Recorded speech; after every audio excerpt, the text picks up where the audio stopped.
Hi, my name is Raven Whitehead. I'm from Yellow Quill First Nation, Saskatchewan. I'm Anishinaabe and Cree, and I've been reading tarot quite a few years, over 20 years. I first got into it when I was about 10 years old. I got into the playing card fortune telling, and then I received my first deck when I was 12 years old.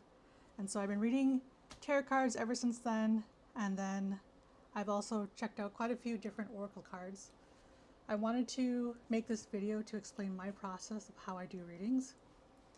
So I like to of course use the regular traditional tarot deck. I have quite a few of them because I go through them so quickly, they get worn out. They start to stick. So I always keep a couple extra when I need a fresh deck. So this is my main thing. When I am reading just this and only one deck only and not using multiple decks, I will ask all the questions at the same time. So say I'm doing a 3-card spread. A spread is the amount of questions. So say I'm doing a 3-card spread and I'm asking about someone's pet. You know, how does Billy the cat feel? Does Billy the cat feel loved at home? What does Billy the cat want the owner to know? So I'll just repeat those 3 questions over and over again. And sometimes I will clarify, like, okay, 1, what does Billy feel? 2, does Billy the cat feel loved at home? 3,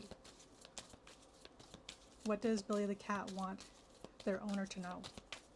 And I'll just keep shuffling and meditating on those 3 questions until I feel that it's enough. And so sometimes it could be right away, and sometimes it'll be a while. And then, so once I feel that it's ready to cut the deck, I'll cut it, and then I'll lay out 3 cards. So this card represents question 1, question 2, question 3. And what I usually like to do is I like to clarify the cards. So then I'll say, okay, clarify the Hierophant. What does Billy the cat feel? Clarify the Hierophant. And then I'll move on to question 2. Does Billy the cat feel loved? Clarify 3 of Wands.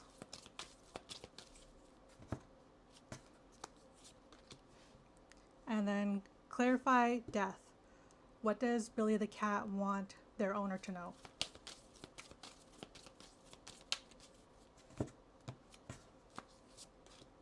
And then once I have this out, sometimes more cards will need to be clarified, but I usually like to have 2 cards per question. So one, the main card plus the clarifier, and then I'll interpret. So that's what I do for when I'm using just one deck. But if I'm using multiple decks, because I usually like to do 6 questions and I like to use up to 6 decks. So I'm just going to push these to the side. My favorite deck's it's one of these, which is the Wild Unknown Alchemy deck. Oracle, the Radiant Sun. And then usually when I use up to 6 decks, I'm also using 2 tarot card decks. So I'll grab either, something from here, usually of a different design so I don't get the decks mixed up.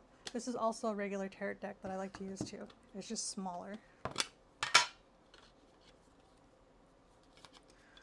And the Animal Spirit deck and the Archetypes deck.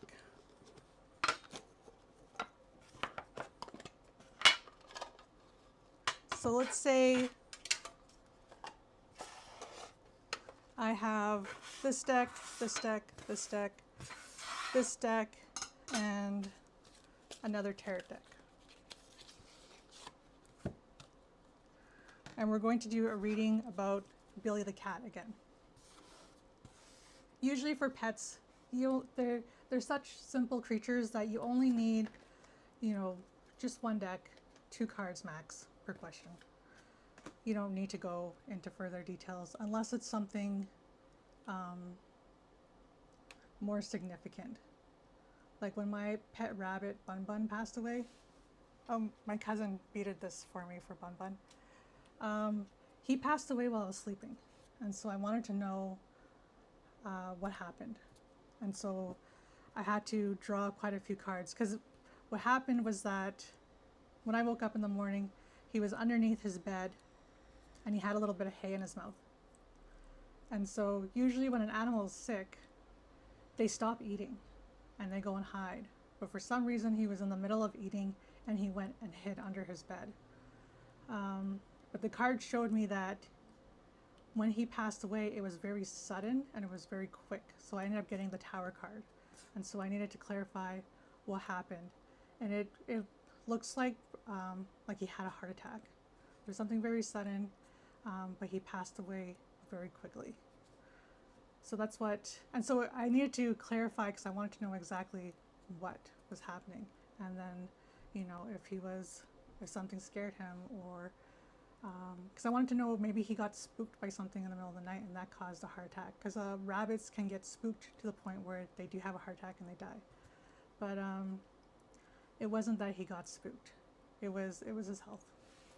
He was 8 years old, a dwarf rabbit, and so 8 years old, 8 to 10 years is their max lifespan. But anyways, let's go back to rest in peace, Bun Bun. He was my heart rabbit. Okay, but yeah, let's go back to the 6-card spread. So I got 1, 2, 3, 4, 5, 6. So say we're reading about does Billy the cat feel loved? So I'm going to hold on to this deck and I'm going to keep shuffling and meditating the question, does Billy the cat feel loved? And I'm going to keep doing that until I feel ready to cut the deck. And then I'll put the card down. I won't look at it. I'll put the card down, and I won't look at it. And then I'll move on to the next deck. Does Billy the cat feel loved? And so sometimes a card will jump out, sometimes it won't. And then I'll move on to the next. Does Billy the cat feel loved?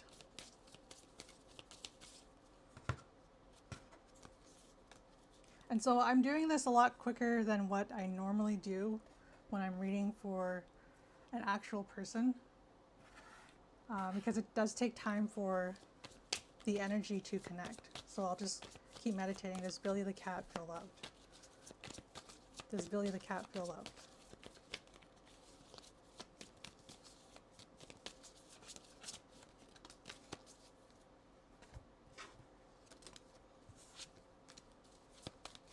Does Billy the cat feel loved?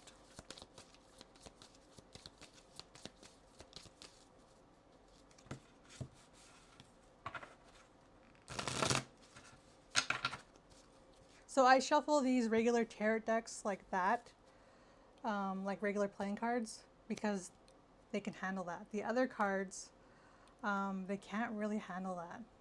Plus these other cards, they cost a lot more. They're like $50 a deck, when these ones are only $10 a deck. So if they get bent or warped, I don't mind replacing it.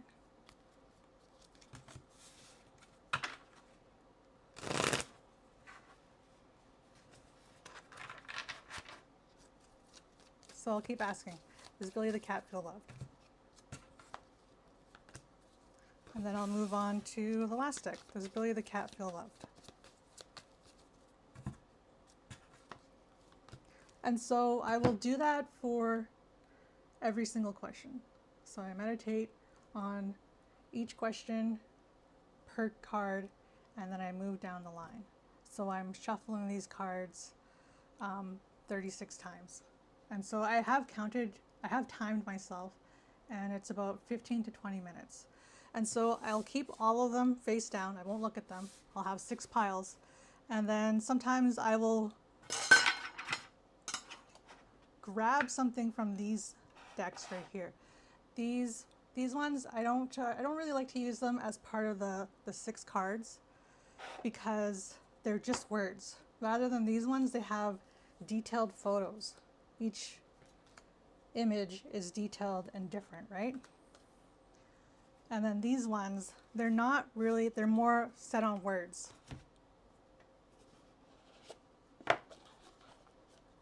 So their images do matter, but it's mostly for the words.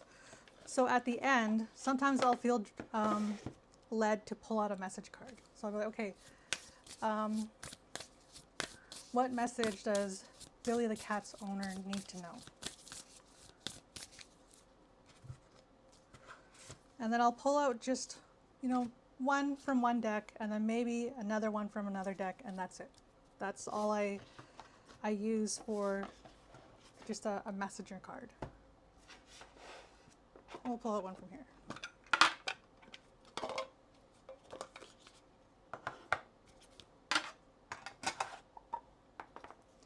Does Billy the cat's, what message does Billy the cat's owner need to hear?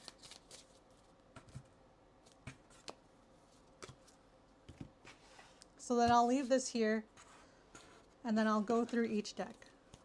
And I'll start, or each pile, and I'll start laying it down. Let's see. And then I'll lay the cards out. When I'm reading for someone else, because I'm recording a video for them, I lay it out so that they can see everything. But if I'm reading for myself, I don't need to see everything. I just need to see the words.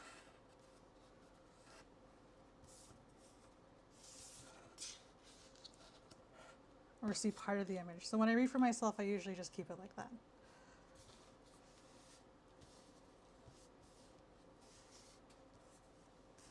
And then so I'll flip over all 6 piles, and then I'll look at it as a whole. And so you remember when we were doing a reading with just one deck, and I would clarify. So sometimes when I'm looking at something, I will need to clarify something out of a pile. Like if there is like the tower or death. Death symbolizes like a new beginning, a fresh start. There's another card that also symbolizes a fresh start. And so a recent reading that I was doing for somebody, their final outcome was a new beginning. And I was curious, I was like, okay, what is this new beginning leading to? So let's clarify that new beginning and find out what is it. And so yeah, I included that in their reading. But sometimes there doesn't need to be any clarifiers. And then at the end, I'll pull out the message for them of what they need to know at the very end. And so it either reaffirms the reading that I just did for them, or it's something that they need to know then, and that only they know. So it's kind of interesting. And then sometimes angel numbers can come out too. I'll have a couple of the same cards, and sometimes this batch of 6 cards, they'll all already reaffirm each other. They're already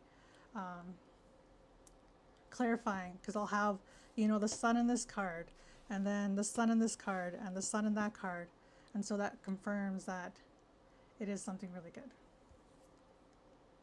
And then I have these pile of decks here too. I don't really use them because I've noticed that they're more like novelty fun, just for fun type of decks, but I would use them if somebody requested it, and just pull out a card if they wanted it.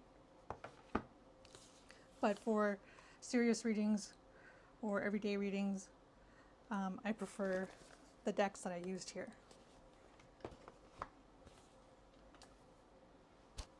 So I've only recorded one video of this. I hope you guys like it. I don't want to do multiple videos of the same thing. One and done. One take, that's all we need. But yeah, send me a message if you would like to book a reading.